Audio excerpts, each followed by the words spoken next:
कीते ने।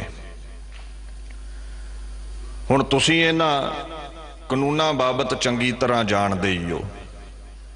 वेखो 3 कानून ने, the produce trade and commerce ordinance,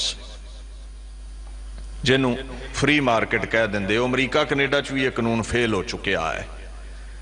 यह MSP खत्म करने का तरीका है, निर्धारित रेट जो घट तो घट फसल लई मिलता है। हुण सरकार की कर रही है, बराबर ते प्राइवेट मंडियां लिया रही है, सरकारी मंडी के बराबर। उहदे नाल की होवेगा? तुहानू रेट दुगना देवेगा पूंजीपति कारपोरेट घराना। समझियो इस गल नूं, क्योंकि इकल्ला किसानां दा अंदोलन नहीं है, समुची दुनिया का है। वो प्राइवेट मंडी च रेट वध देवेगा, मंडी भी सोहनी बनी होवेगी। सरकारी मंडी च किसान सारी दिहाड़ी खप जाता है, माल तलाउंदा तलाउंदा घट्टा मिट्टी पैंदा है। बराबर ते प्राइवेट मंडी AC लगा होवेगा, वो कंडे तो कढ़णगे ट्रैक्टर ट्राला, तुहाडा माल तोल के आखणगे जाओ जी घर नूं जाओ, रेट वध देणगे। तुहाडा मन डोलेगा भी सरकारी मंडी च भाव 2000 ते 2500 देण। तुसीं प्राइवेट मंडी नूं तुर पैणा, 2-4 साल तुहानूं वध भाव देणगे कारपोरेट घराणे। उहदे बाद पता तुसीं की करना? तुसीं सरकारी मंडी माल नहीं लिजाणा।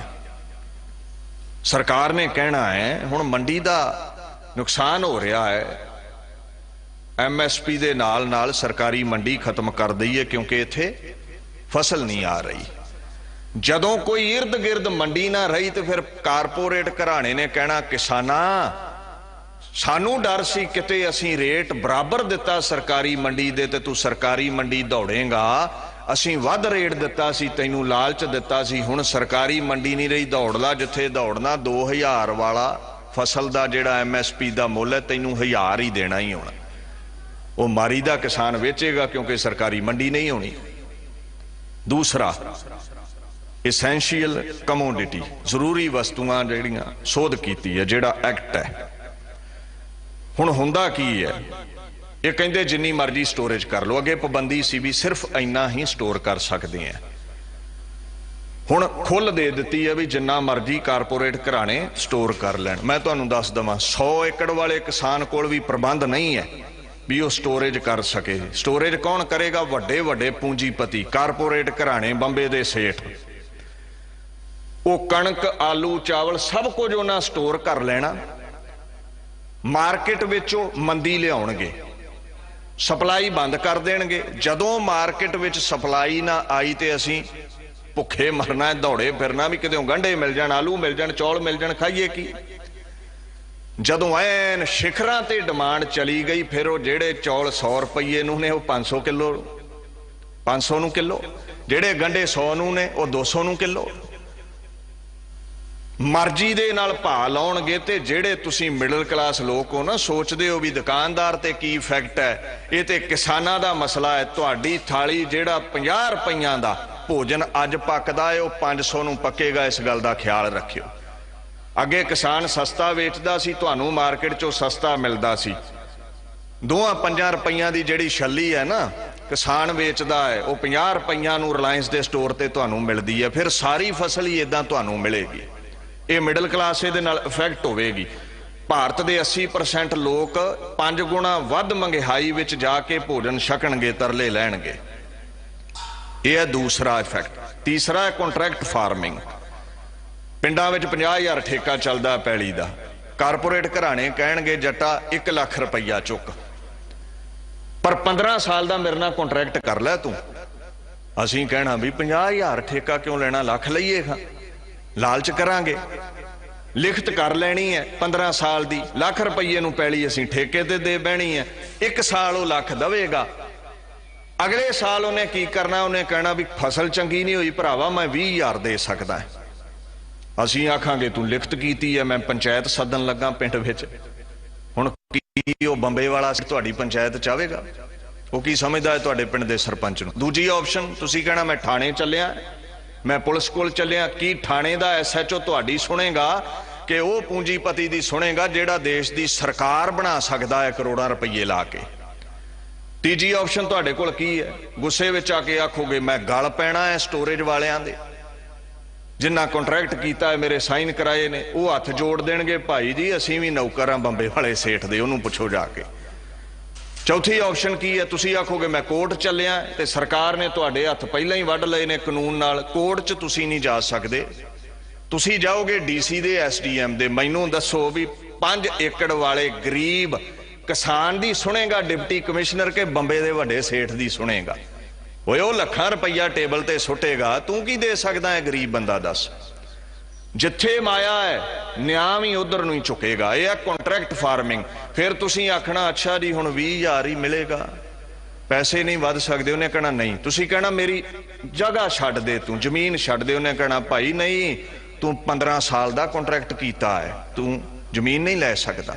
फिर पता की करेगा किसान? हाथ जोड़ेगा, मैनू जो देना है दे दो, मेरी जमीन लै लवो।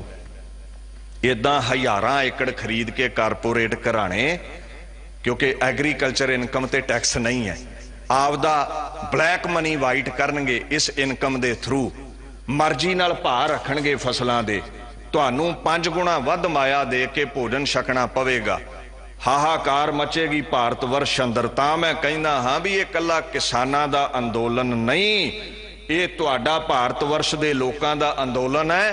पूंजीपतियां ने पैसा ला के भारत दी सरकार बनाई है और ये दूना करके उन्होंने मोड़ रहे ने भी तुसीं एग्रीकल्चर इनकम बनाओ, हज़ारां एकड़ च फार्मिंग करो, तुहानूं टैक्स नहीं लगेगा। जदों करोड़ां रुपया पूंजीपतियां नूं कॉरपोरेट घराणियां नूं टैक्स बचेगा तो वो अद्धा सरकार नूं उदां ही गफा देणगे भी चलो अगली इलैक्शन च खर्च कर लवो। ये गेम ये चल रही है, तुहाडे गिरेबां नूं हथ पाया जा रहा है।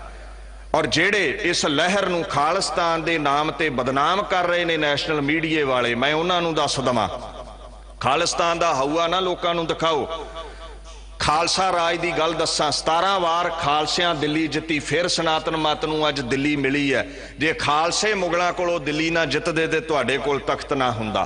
साडे बाबा बंदा सिंह बहादुर ने हुकूमतां नूं मिट्टी विच मिलाया, पूंजीपतियां कोलों पैलियां खो के गरीबां नूं किसानां नूं दवाइयां। उहदे बाद 12 मिसलां दे जथेदार बाबा जस्सा सिंह आलूवालिया, बाबा जस्सा सिंह रामगढ़िया, बाबा बघेल सिंह हुणा दिल्ली जित्ती, पूंजीपतियां तो पैलियां लैके किसानां नूं लिख के दित्तियां। फिर पंजाब दा बादशाह बेताज बादशाह महाराजा रणजीत सिंह बनिया। खालसे दा राज वेखो, हरमंदर साहिब ते सोना ला के नाल हिंदू वीरां दे राम तीर्थ नूं सोना दिता, मस्जिदां बना के दित्तियां।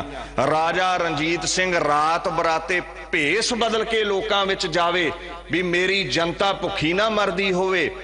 काल पै गया, अज दी सरकार गदाम नूं जिंदरे ला लई है। राजा रणजीत सिंह ने खजानियां दे मूंह खोल के पंडा भर के गदाम दे विचों रात नूं मोढियां ते चुक के गरीबां घरीं पहुंचाइयां, चोरी भी किसे नूं पता ना चले। ऐसा दरिया दिल राजा, यह है हलेमी राज। वो एडा वड्डा राजा सी, एक बीबी ना लोहे दा तवा लैके ना उहदे पैरां ना घसावे, कहंदा बुढ़ी माई ये की करदी है मां, पैरां नूं ते मैं तेरे हथ लावां, तू मेरी मां है। कहंदी राजा मैं सुनिया तू पारस है, जेड़ा तेरे नाल छू जांदा है सोना बन जांदा है। खेड़े विच आया राजा, कहंदा ओ बुढ़ी माई दा तवा तोलो, इस लोहे दे तवे दे बदले सोना भर के दे दिओ, इनू मोहरा भर के दे दिओ इसनूं। यह है हलेमी राज, यह है खालसे दा राज। खालसे दा राज कोई राइफलों का राज नहीं, कोई अतवाद का राज नहीं। ये लोग बदनाम कर रहे ने भारत वर्ष दे कानून थले, जिथे भारत दे किसान दबे गए। अज पंजाब दे सिखां आवाज उठाई ते साडे हिंदू वीर राजस्थान दे ने, चाहे मुसलमान वीर, चाहे ईसाई ने, बिहार दे ने, यूपी दे ने, हरियाणे दे ने, सारे नाल चल पे ने। ये लहर भारत वर्ष दे किसानां दी लहर बन गई है, एक धर्म दी नहीं। जे राजा रणजीत सिंह वांग राज करना है ते ओदा जीवन पढ़ो। अज दे हुक्मरानों, खालसे दा राज सी सब सुखाली वुठियां, इहो हुआ हलेमी राज जियो। हलेमी राज जिथे हर एक नूं एक जैसा व्यवहार किया जावे, हर एक दी झोली माल मता पाया जावे, जिथे सारे धर्मां दे लोक खुश रहन। ये खालसे दा राज सी। जे राज करना है तो खालसियां वांग करो। असीं इकल्ला राज कुर्सी ते ही नहीं कीता, लोकां दे दिलां विच भी साडे राजा रणजीत सिंह ने राज कीता है। ऐसा राज चाहिदा है लोकां दा। सो इत्थे लंगरां दे विच ਜਿੱਥੇ ਦਿੱਲੀ ਸਿੱਖ ਗੁਰਦੁਆਰਾ ਪ੍ਰਬੰਧਕ ਕਮੇਟੀ, ਸ਼੍ਰੋਮਣੀ ਕਮੇਟੀ, ਸਮੂਹ ਧਾਰਮਿਕ ਸੰਪਰਦਾਵਾਂ, ਬੜੀਆਂ NGOs ਲੰਗਰ ਚਲਾ ਰਹੀਆਂ ਨੇ। ਦਿੱਲੀ ਦੇ ਝੁੱਗੀਆਂ ਝੌਂਪੜੀਆਂ 'ਚ ਰਹਿਣ ਵਾਲੇ ਲੋਕ ਇੰਨੇ ਖੁਸ਼ ਨੇ, ਕਹਿੰਦੇ ਮੋਰਚਾ ਲੰਮਾ ਚੱਲਣਾ ਚਾਹੀਦਾ, ਸਾਡੇ ਨਿਆਣਿਆਂ ਨੂੰ ਰੱਜ ਕੇ ਰੋਟੀ ਮਿਲ ਰਹੀ ਹੈ ਉਸ ਦਿਨ ਦੀ। ਓਏ ਅੱਜ ਤੁਸੀਂ ਕਹਿੰਦੇ ਹੋ ISI ਫਲਾਨੀ ਢਮਕਾਨੀ ਏਜੰਸੀ ਨੇ ਪੈਸਾ ਦਿੱਤਾ ਕਿਸਾਨਾਂ ਨੂੰ ਲੰਗਰ ਲਾਉਣ ਲਈ। ਮੈਂ ਹੈਰਾਨ ਹਾਂ, ਜਦੋਂ ਕੋਵਿਡ-19 ਸਾਰੀ ਦੁਨੀਆ ਦੇ ਧਾਰਮਿਕ ਸਥਾਨ, ਪਬਲਿਕ ਪ੍ਰਾਈਵੇਟ ਸੈਕਟਰ ਬੰਦ ਸੀ, ਸਾਡੇ ਗੁਰਧਾਮਾਂ ਨੇ ਘਰ ਘਰ ਤੁਹਾਡੇ ਲੰਗਰ ਪਹੁੰਚਾਇਆ। ਉਦਣ ਨਾ ਇਹ ਏਜੰਸੀਆਂ ਦਾ ਪੈਸਾ ਲੱਗਾ ਤੁਹਾਨੂੰ, ਉਦਣ ਤੇ ਚਪਾਕੇ ਮਾਰ ਕੇ ਖਾਂਦੇ ਸੀ। ਅੱਜ ਜੇ ਅਸੀਂ ਆਪਣੇ ਲਈ ਕੁਝ ਮੰਗ ਰਹੇ ਹਾਂ, ਇਸ ਦੇਸ਼ ਦੇ ਬਸ਼ਿੰਦੇ ਹਾਂ, ਦੇਸ਼ ਨੂੰ ਆਜ਼ਾਦ ਕਰਾਉਣ ਲਈ 90% ਸਿੱਖਾਂ ਦੀਆਂ ਕੁਰਬਾਨੀਆਂ, ਤੁਹਾਡੇ ਨਾਲੋਂ ਵੱਧ ਤਖਤ ਤੇ ਬਹਿਣ ਵਾਲਿਓ ਸਾਡਾ ਦੇਸ਼ ਤੇ ਹੱਕ ਹੈ। ਜੇ ਹੱਕ ਮੰਗਦੇ ਹਾਂ ਤੇ ਅੱਤਵਾਦੀ ਹੋ ਗਏ। ਸੋ ਇਹ ਹਲੇਮੀ ਰਾਜ ਨਹੀਂ ਹੈ।